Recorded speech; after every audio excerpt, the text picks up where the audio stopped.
Sacraments, rituals, rites, and other repeatedly practiced meaningful actions are the markers that define and separate stages of life.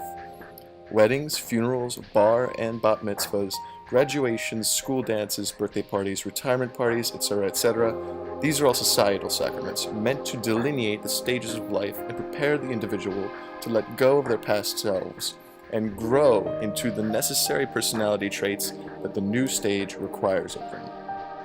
Everyone requires these markers to shed the previous egoistic identities and give depth to the personas, and each society develops its own rituals accordingly, East versus West, the symbols involved being universally expressed in similar if not identical terms as manifestations of the human condition and cognition.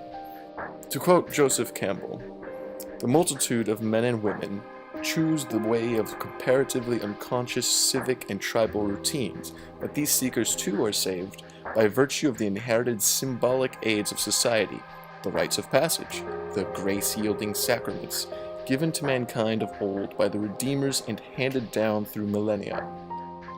What he's essentially saying there is, these activities that are handed down through generation act as sacraments to guide the youth on into becoming adults. Think of like in tribes, how they would often send the boys off into the wild to learn to become a man, those kind of things.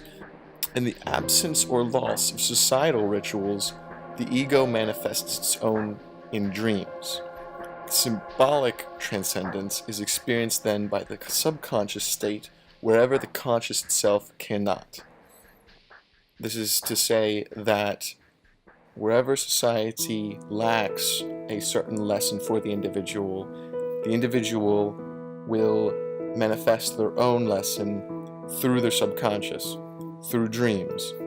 This, though, does not mean necessarily literal dreams, although that is most often the case. It can also be daydreaming or some sort of autonomous state. Think like flow or art. An artist, a painter, might not necessarily know what they are painting when they are working on it, but their subconscious will manifest their lesson for them through their work. However, in Silent Hill 4, we witness this manifestation through Walter's other world, the world that we explore when we go through the hole in the wall.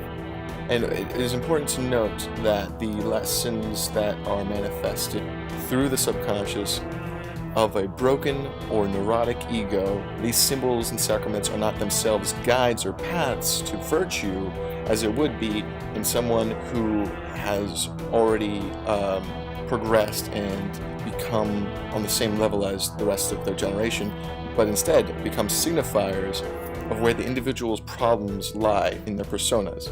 It is only when these problems are identified, which by necessity requires the help of a guide. In Walter's case, this would be Henry. Dante's case, it would be Virgil in the Divine Comedy. And once they are resolved, the ego can create brilliantly illuminated paths to becoming the best self. This is why societal rites are easiest to traverse and necessary to maintain the health of the psyche rather than the personal rites. Not only that, if an individual forgoes them, they are alienated from society, and there's nothing they can do to overcome this estrangement besides finding some substitute sacrament to perform to essentially catch up with the rest of their generation. This is what Walter attempts to do. For Walter, these stages of normal development haven't been taken. Having grown up in an abusive non-home, for lack of a better term, the Wish House orphanage we assume can be either a symbolic or literal location, but in either case, we can conclude it is not a home to Walter. These traditional and universal events that mark the stages of life and are present in society to lead us along to self-fulfillment were not reached for Walter. They were neglected, put off. Even privately held rituals, like a play date with a friend from school, a romantic date, these types of things were absent to him. These social conventions, which explains the preoccupation and indeed obsession with Eileen after she gave him the shabby doll many years ago. Without experiencing these societal conventions, these rituals, these practices, at the proper time of his life, he's been held back and further alienated. Left without proper guidance to move forward in life, he performs the 21 sacraments. But these are not sacraments that lead Walter to becoming the person he should be. Instead, the path that Dahlia puts him on is not one of growth, but of death.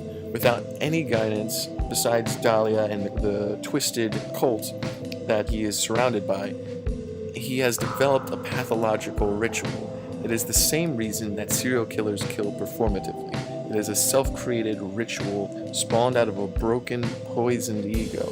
It is fueled by the externalized drive for death. Their need to sacrifice themselves is projected outward, forcing them to perform this killing on others that they themselves long for. And they repeat this murderous rite because it fails to transform them in the eyes of society. For Walter, however, he finds the cult in Dahlia to give him the recognition required for his monstrous transformation. To quote Joseph Campbell again, "For it is by means of our own victories, if we are not generated, that the work of Nemesis is wrought. Doom breaks from the shell of our very virtue." And as for the targets chosen to be killed, that bears no significance, save for the latter group of 10 who were chosen based on egotistic projections of his neurosis, i.e. Temptation, mother, despair, these concepts that he projected onto them. And the reason that he projects and derives these meanings for himself, these personal meanings from these people, caused by a heightened sense of self after the ritual of holy assumption, that gave him the misconception that he had evolved his ego, making these projections stronger and thereby recognizable even to Walter, though he doesn't recognize that they are projections. He sees them as real representations of these concepts, which is a sign that he hasn't elevated himself, that he has in fact become more monstrous. And it is because of this boost to his ego that the sacraments gave him, rather than the dissolution and recombination that should be rendered in healthy sacraments and healthy rituals. Instead, this delusional reality of his became able to ensnare others within itself, like a black hole.